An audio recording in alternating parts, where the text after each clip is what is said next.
how do you identify the best executive search firm to work with? So here's some questions that I'd be asking if I was you of executive search firms, and these are key. And if they can't answer these questions, guys, I'd be very wary. What I've found in private equity is that every firm manages via KPIs, metrics, systems, processes. And your portfolio, I'm sure, and even your private equity firm is probably no different. So if you're speaking with a supplier and they don't know their numbers, they're not familiar with it, they don't understand it, it's probably likely that they're not very good. It might be in the off chance that they are good, but do you really want to take that risk? Question number one is, what is your completion rate on searches? So every search firm will have different, or most likely have different level of services. It may just be contingent. Usually it's contingent and retained. For raw selection, we've got contingent, engaged, and retained. If you haven't heard of engaged before, it's a bridge between contingent and retained. So you want to be having that conversation of what is your completion rate on those searches. So as of filming this, we're at 100% completion rate on all engaged and retained services.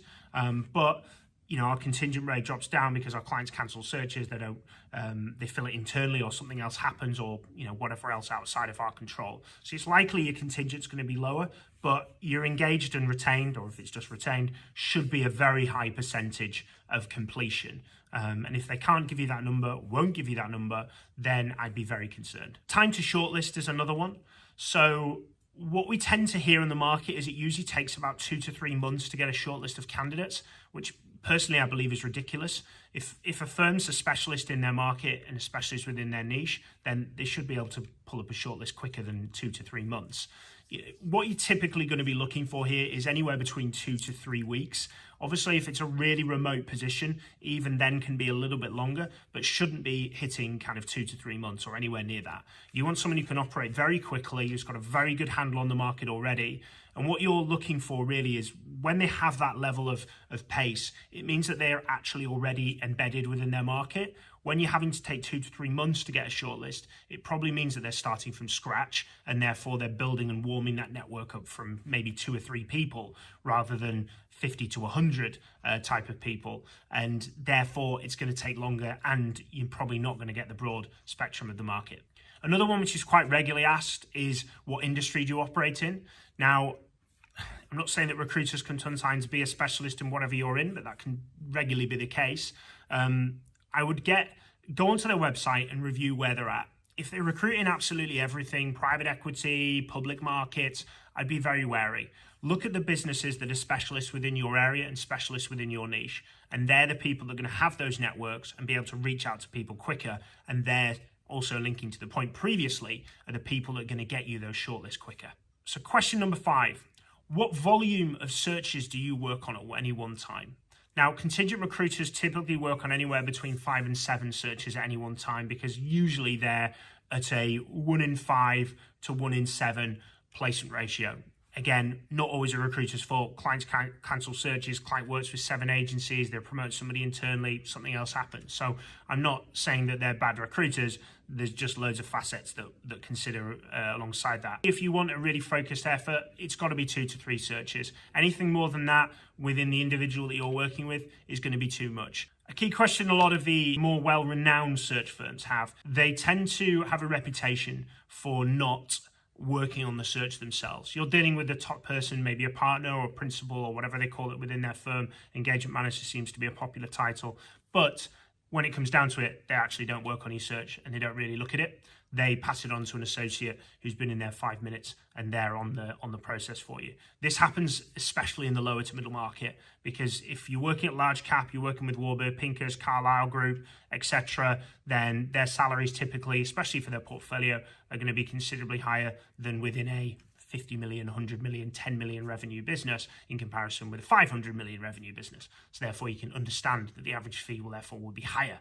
So maybe they still pass it off, I don't know, but certainly we get a lot of feedback from companies certainly asking us, which is great, who works on your search? And you want the person that you're speaking to, providing the right experience and you're happy with them, to be working on your search. Obviously there needs to be other people in that search process as well if you're going down an engaged or retained route, but you definitely need people who are in the know what they're doing, to be working on your processes. Another couple of questions. What is your candidate vetting process? You want them to have a detailed process of how they interview, what kind of questions they ask, and get into some questions about what they do and how they identify a good and or high-performing individual. Another really good question is, how do you sell the role in our company? Something I think that's missed off a little bit is that ability to sell and engage.